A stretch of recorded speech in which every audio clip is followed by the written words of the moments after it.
Ընկերներ ողջույն, սահմանը անցնում ենք հանուն Հանրապետության կուսակցության փոխնախագահ Ռուբեն Մեհրաբյանի հետ։ Ողջույն պարոն Մեհրաբյան, շնորհակալություն միանալու համար։ Ողջույն պարոն Ոսկանյան, շնորհակալ եմ հրավերի համար։ Մեր զրույցը սկսենք Միացյալ Նահանգներում տեղի ունեցած Հայաստանի արտգործնախարարի ամենապետքարտուղարի հանդիպումից։ Արտգործնախարարությունը նշեց, որ քննարկվել ու ընդգծվել են Հայաստան-Ամերիկա ռազմավարական գործընկերության զարգացման եւ պայմանավորվածությունների կյանքի կոչման ակտիվ դինամիկան, համատեղ նախաձեռնություններն ու հետագա հեռանկարները։ Ամերիկայի պետքարտուղարն ասում է, որ TRIP նախագիծը կարող է աշխարհի համար մոդել լինել, թե ինչպես կարող է երկիրը բացվել տնտեսական հնարավորությունների առջև, որևէ կերպ կասկածի տակ չդնելով իր ինքնիշխանությունը եւ տարածքային ամբողջականությունը։ Այստեղ ինքնիշխանության խնդիր չկա, այն հարգված է, այն նաեւ ճանապարհ է շարունակելու մեր երկկողմ հարաբերությունները, որոնք շատ ամուր են եւ շարունակում են ամրանալ այս համաձայնությունների շնորհիվ նաեւ TRIP նախագծից դուրս։ Հիմա կխնդրեմ, որպեսզի դուք մեզ այս թարգմանեք եւ ասեք ինչ է ասում Ռուբիոն։ Եկեք մի հատ հասկանանք պահը եւ մակարդակը հանդիպման։ Այս բաները արձանագրելու համար, եթե ընդհանրապես պետք է լիներ դրա վերահաստատումը, ամենևին էլ կարիք չկար, որ Հայաստանի արտգործնախարարը վեր կենար գնար հասներ Միացյալ Նահանգներ։ Դա մեկ եւ երկրորդն էլ այս պահի դերությամբ, երբ մեզ ժամեր է ուղակի բաժանում Միացյալ Նահանգների կողմից Իրանին հասցվելիք հարվածներից, իսկ Պենտագոնի շուրջ պիցերիաների վաճառքները անգամներով կտրուկ ավելացել են մեկ օրվա ընթացքում, իսկ դա նշանակում է, որ ամերիկյան լրագրողները դա շատ հստակ սիմպտոմ են համարում նրա, որ մեծ ռազմական օպերացիային ընդառաջ է միայն նման բաներ տեղի ունենում, երբ անգամներով է մեծանում, եւ Միացյալ Նահանգների պետքարտուղարը նույն ինքը ազգային անվտանգության հարցերով նախագահի խորհրդականը Մարկո Ռուբիոն ժամանակ է հատկացնում Հայաստանի Հանրապետության արտգործնախարարին ընդունելու, սա նշանակում է, որ ֆիքսվում են պայմանավորվածություններ, որոնց երևի մի չնչին մասն է միայն բարձրաձայնվում, գուցե եւ միայն որ բարձրաձայնվելու, ինչը շատ դրական է։ Դրանք պայմանավորվածություն են թե Հայաստանի, թե Միացյալ Նահանգների ռազմավարական երկարաժամկետ շահերը շոշափող եւ այն ինչ դուք կարդացիք, դա ֆիքսում է դրա ուղակի, այսպես ասենք, բազային պարամետրերը եւ այսպես արտաքին պարագիծը միայն դրա։ Այո, Հայաստանի Հանրապետության տարածքային ամբողջականությունը, սահմանների անձեռնամախելիությունը միջազգայինորեն ճանաչված սահմաններում ստանում է պաշտպանության մի, այսպես, եւս մի շերտ, եւ այդ շերտը ուղղակի անխոցելի է դարձնում եւ Հայաստանի համար իրոք որ ճանապարհ է բացում դեպի համաշխարհային տնտեսություն եւ Հայաստանը հնարավորություն է ստանում իր սուվերենությունն ամրապնդել նաեւ տնտեսական բաղադրիչով, ինքնուրույն տնտեսական քաղաքականություն վարելով։ Այս ամենը նաեւ շատ կարևոր է Միացյալ Նահանգների նախագահի կողմից հայտարարված ըստ էության Իրանի նկատմամբ տնտեսական էմբարգոյի ֆոնին, որը փաստացի էմբարգո է եւ այն գործելու է, քանի Իրանում իշխանություն չի փոխվել։ Իրանը թևակողել է բավականին այսպես անորոշ տևողությամբ մի ճգնաժամային փուլ բայց Միացյալ Նահանգների հարվածներով, որոնք գոնե ինձ այս պահի դրությամբ թվում են անխուսափելի, նոր հանգուցալուծումների ճանապարհ է սկսում, այսպես ասենք։ Ինչքան այն կտևի, կապրենք կտեսնենք։ Եվ ինչպիսի ճգնաժամի, ինչ կարգի ճգնաժամի, ինչ պարամետրերով ճգնաժամի միջոցով կլինի այդ իշխանության փոփոխությունը, եւս այս պահին հայտնի չէ։ Ամենայն դեպս բոլոր հնարավոր սցենարները կոշտ են, պարզապես տարբեր աստիճանի կոշտության։ Եվ այո, Հայաստանի Հանրապետությունը, որ հենց այս օրերին, այս ժամերին լրացուցիչ, այսպես ասենք, պաշտպանական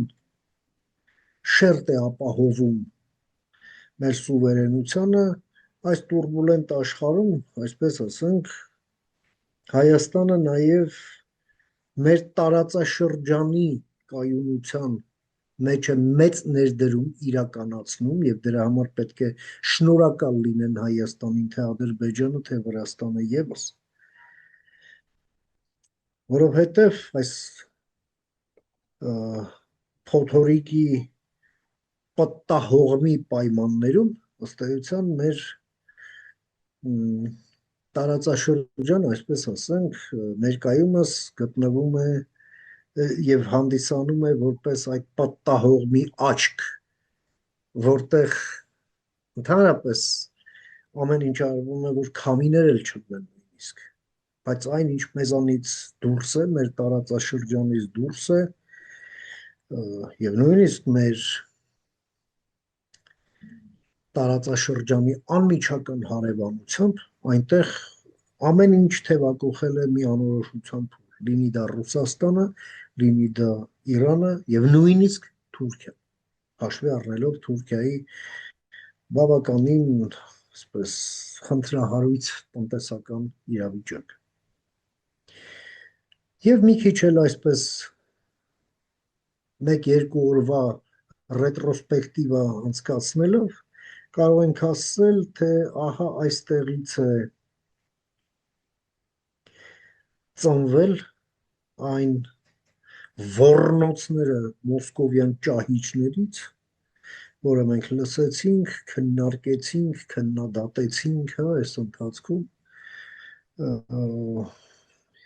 եւ դա իզուր չէր։ Իրենց տրամաբանության մեջ դա միանգամայն տրամաբանական էր, սակայն դա այն ամենն է, ինչ նրանց մնում է այս ամենից հետո, երբ իրենց գնացքը արդեն գնացել է առանց իրենց։ Իսկ նրանք մնացել են ձեռնունայն կայարանի այդ կառամատույցի վրա։ Պարոն Մեհրաբյան, ես ձեզ ճիշտ հասկացա, որ խոսելով տարածաշրջանում մասնավորապես այս պայն նաև Իրանում տիրող իրավիճակի մասին, ես իհարկե չեմ ասում, որ արտգործնախարարի այցը բացառապես դրանով է պայմանավորված, բայց այնտեղ տեղի ունեցողը քննարկելիք է կամ որոշակիորեն կապ ունի, որովհետև այդ տարածաշրջանային նախաձեռնությունը, որ իրականացվում է ԱՄՆ-ի հետ, TRIP-ը, դա հենց նաև Սյունիքի մարզում է, որը վերաբերում է նաև Իրանին, հա, այսպես ասենք, Իրանին սահմանակից հատվածի մասին է խոսքը։ Հետևաբար, այստեղ կարող եմ ենթադրել, որ Հայաստանը որոշակի կոմունիկացիաների եւ ամերիկյան ռեկոմենդացիաների ինչ որ փուլում է տարբեր սցենարներ քննարկելով։ Բնականաբար, որովհետև Միացյալ Նահանգները այն կայունության կռվանն են մեր տարածաշրջանի բոլոր 3 երկրների համար, հաշվի առնելով մենք ինչ շրջապատում ենք ապրում։ Այո, դա այդպես է։ Եվ Հայաստանի Հանրապետությունը այնուամենայնիվ սինխրոնիզացնում է իր քաղաքականությունը հենց Միացյալ Նահանգների հետ, որը լավագույն ընտրությունն է, որը կարող է լինել այս պայմաններում։ Այո, դա այդպես է։ Իհարկե, դուք ճիշտ եք, որ այնպես չի, որ հենց դրանով է պայմանավորված, բայց իրանական իրադարձությունները խթանեցին եւ արագացրեցին այս ներդաշնակեցման process-ները Հայաստանի եւ Միացյալ Նահանգների միջև, ես գոնե այդ կապը տեսնում եմ։ եւ տրամաբանական համար, այսպես կարող ենք ասել։ Եվ այնպես ստացվեց, որ այո, այս հանդիպումը պայմանավորվեց նաև դրանով, բայց ոչ միայն, որովհետև Միացյալ Նահանգներն այսօր մենք տեսնում ենք Չինաստանին ակտիվ զսպման գործողությունների են անցել, ընդ որում մեծացնելով այդ զսպման պրոցեսում ռազմական ուժի չափաբաժին եւ նույնիսկ կիրառելով այն, այնպես ինչպես դա տեղի ունեցավ Վենեսուելայում եւ այնպես ինչպես այդ ամենը տեղի կունենա Իրան եւ այս ամենը էապես զգաստացնում է բոլոր տաք գլուխներին, ովքեր լիբերալ դեմոկրատիայի այս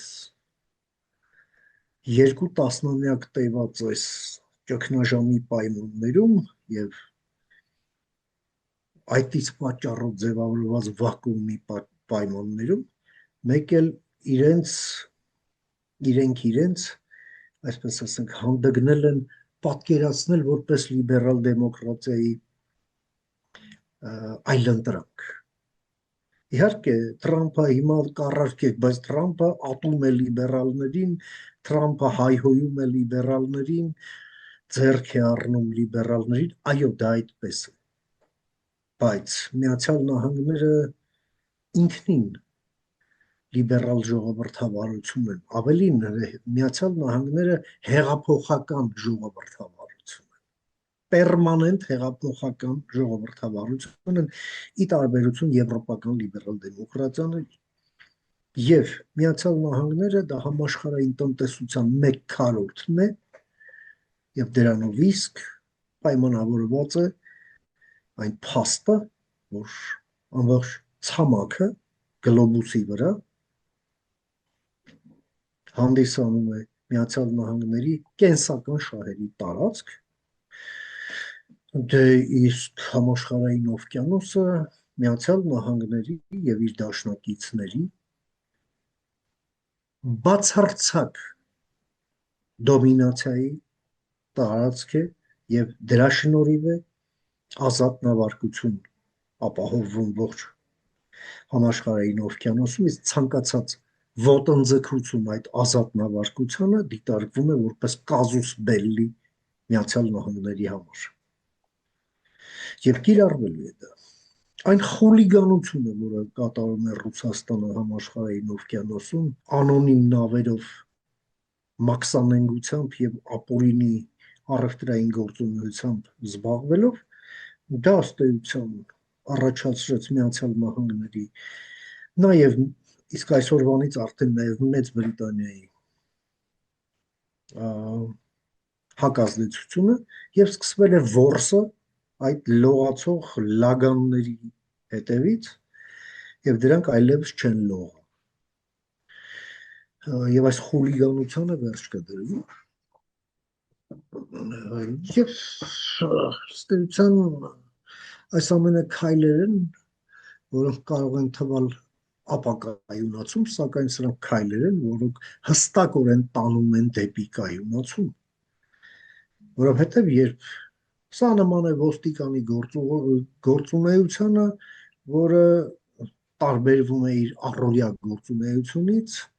այն բանով, երբ ասենք ինչ-որ իր պատասխանատվության հատվածում, ասենք թաղամասում, մեկ էլ խուլիգաններն անցնում են բռնի գործողությունների եւ ոստիկանին այլ բան չի մնում, քան հանել ատրճանակը կամ մահակը կամ էլեկտրոշոկերը եւ ուղղակի կարգի հրավիրել տարբեր տրամաչափի եւ հանդգնության լածիրակների։ Սա է տեղի ունենում։ Եթե այսպես ասենք, հա, այդ տխրահռչակ Սոլովյովի այդ հայտարարությունները, մտքերը ռուսական Կրեմլի ամենահայտնի պրոպագանդիստի կողմից, լավ, էլ ձև, հնար, ճար չի մնացել, որ Ռուսաստանը համաձայն այն պայմանավորվածությունների, որոնցով օրինակ Հայաստանը եւ Միացյալ Նահանգները առաջ են մղում այդ տարածաշրջանային նախագծերը, ներգրավվի գործընկեր, նորմալ աշխատի, ունենա իր մասնակցությունը, ինչու կարիք կա այսպիսի սպառնալից ագրեսիվ ռետորաբանության։ Մանավանդ որ Հայաստանը մեկ անգամ չէ, որ հայտարարել է, որ այո, սա երկկողմ նախաձեռնություն է եւ այլ դերակատարների ներգրավումը կարող է քննարկվել էլի երկկողմ ձևաչափով, այսինքն ոչ մի խնդիր չկա։ Ա, Ուզում եմ հասկանամ Ռուսաստանը բոլոր հնարավորություններն է այստեղ սպառել, որ հասել են այս ագրեսիվ ռետորաբանությանը։ Ամբողջ խնդիրն այն է, որ դուք խոսում եք մի երկրի անունից, որը ինքն իրեն պատկերացնում է որպես ազատ եւ անկախ երկիր, եւ այդ տեսակետից ձեր ասածը տրամաբանական է, բայց փաստ չէ, որ մեր երկիրը այդպես է երևում ռուսների համար։ Մենք գործ ունենք ֆաշիստական Ռուսաստանի հետ, որը թե Հայաստանը, թե Ուկրաինան, թե ցանկացած այլ հետխորհրդային երկիր դիտարկում է որպես ժամանակավորապես կորցրած տարածք։ Տարածք, որ այդ ժամանակավոր կորուստից հետո պետք է հետ բերում։ Եվ երբ որ դուք նրան ինչ-որ հորիզոնական համագործակցություն եք առաջարկում,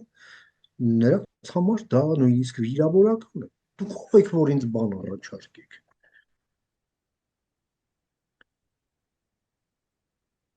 Սա է նրանց վերաբերմունք։ Հետևաբար, այո, դուք կշարունակեք առաջարկել եւ նրանք կշարունակեն նյարդայնանալ ձեր առաջարկներից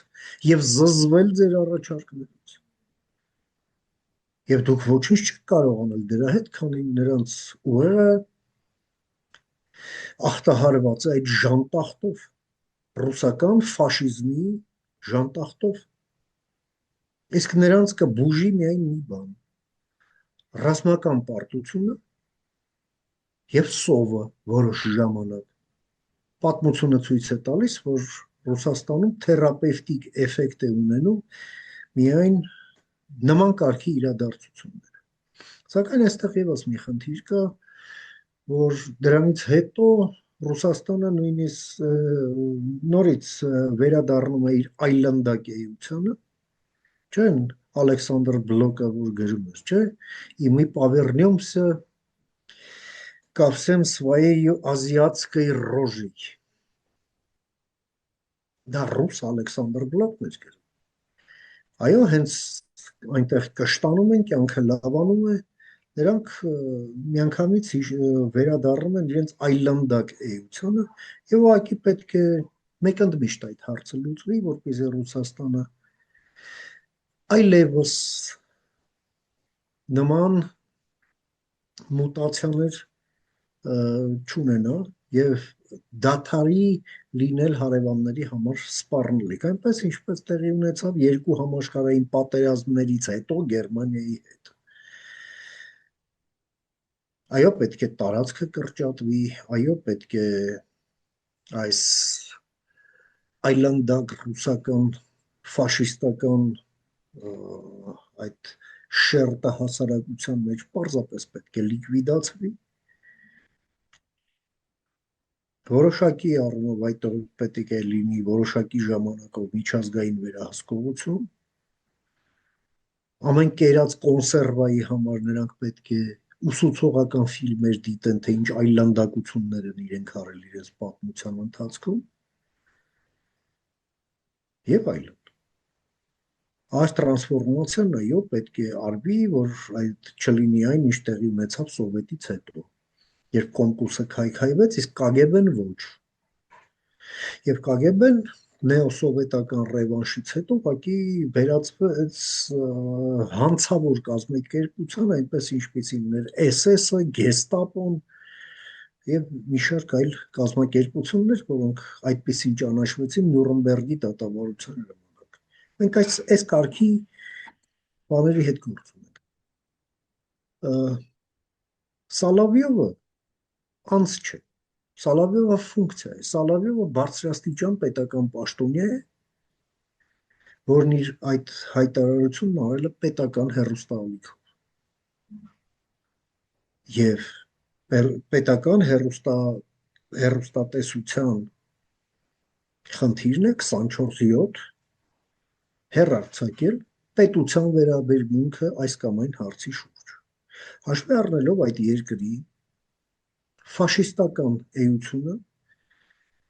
այն կոնսոլիդացված պերսոնալիստական դիկտատուրան,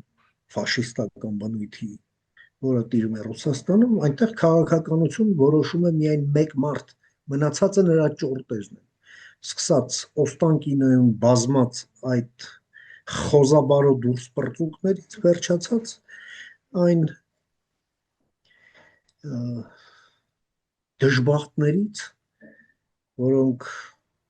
հավաքագրվում եւ տարվում են եւ օրը մոտավորապես 1000 հոգի փռվում են ուկրաինական սևահող։ Նրանցից շատերն էլ անհայտ կորան։ Դրանք ճորտեր են։ Ճորտ է նաեւ այս թշվառը, որ ընդհանրապես դինամիկի դերում է։ Սա ինքնագործունեություն չէ, չի էլ կարող լինել։ Եվ այսքան ժամանակ մենք չտեսանք որևէ, այսպես ասենք, հերքող հայտարարություն, որ իրենք իրենց ենթակայի դեզավուացիա ունեն, ասելով դե գիտեք ինչ, դա այդպես չի։ Բայց դա էլ սխալ կլինի, որովհետև ռուսական պետական հեռուստատեսությունն այլ բան չի հեռարձակում, քան ռուսական քաղաքականության պարզաբանում։ Նաև, այսպես ասենք, արտահայտում է այն, ինչ Պուտինի մտքին է։ Այդ հեռուստատեսության ամենակարևոր թիվ 1 ունկնդիրը ինքը Պուտինն է։ Իր համար է այս հեռուստատեսությունն աշխատում։ Դա իր հեռուստատեսություն։ Այնպես ինչպես այդ երկրում ամեն ինչն է իրենը, այդ թվում նաև այդ թշվառները, ովքեր նրան ծառայում են։ Այդ թվում նաև են թափ թփուկները յան ազգանունով, ովքեր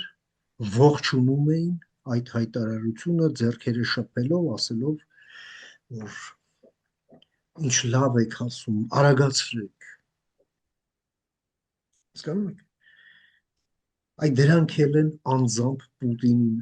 անձնական օգտագործման ունեցվածքն է բոլորը։ Անկախ նրանից, ով այնտեղ փող ունի, տուն ունի, չգիտեմ, բոստան ունի, թե չունի։ Նրանք այնտեղ ոչինչ չունեն։ Իրենք էլ իրենցը չեն։ Իրենք բոլորը իրենց ամեն ինչով Պուտինին են։ Բոլոր նրանք, ովքեր քաղաքական դիրքորոշում են հայտնում։ Եվ այստեղ մի շատ կարևոր հարց է առաջանում, որ ռուսական անձնագիր ունեցողները, ովքեր երդվում են հավատարմության տվել այդ անձնագիրը ստանալիս, ինչը ցանկացած երկրի պարագայում դա պարտադիր պրոցեդուրա է, եւ այն երդումը, որը տրվում է Հայաստանի Հանրապետությանը անձնագիր ստանալիս որպես քաղաքացի, այդ երդումներն այլևս անհամատեղելի են։ Այո, Հայաստանը որպես ազատ երկիր, որը մարդու համար է,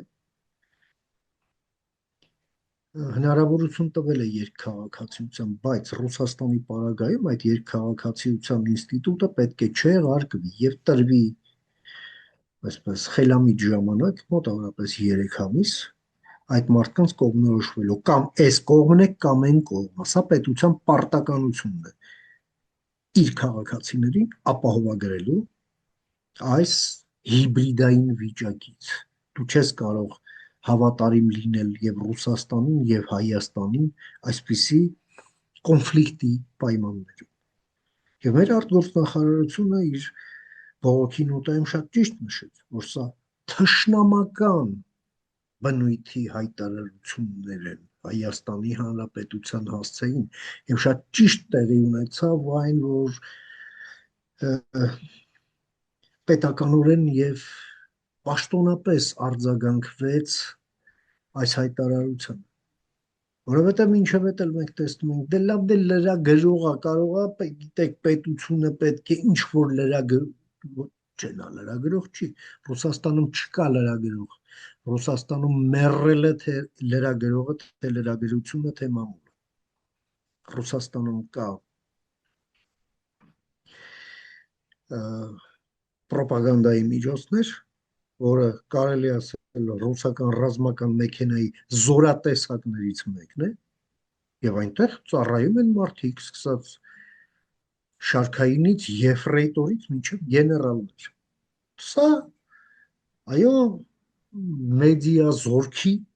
գեներալի հայտարարություն է, որը չի կարող լինել այդ սուբորդինացիայի մեջ ինքնուրույն։ Սա գլխավոր հրամանատարի կամքն է, որը նա ուղղակի բարձրաձայնել։ Այս սրա մասին է խոսքը, եւ մեր պետությունը, այո, հենց այդպես էլ արձագանքեց դրան, կանչելով այն գրոտեսկային դեսպանին եւ բուրը դնելով բողոքի նոտան, որ տանի իր նաչալնիկներին փոխանցի, բայց ես կարծում եմ սա բավարար չի։ Սրա գործնական պատասխանն էլ նաեւ այնպես ստացվեց ժամանակագրորեն, որ այս այցը Վաշինգտոն նաեւ գործնական պատասխանն է այս ֆաշիստական Ռուսաստանի այս ոտնձգությանը եւ դիմագրավմանն ու տրամաբանության մեջ արված քայլ է սա։ Այդպես ստացվեց, բայց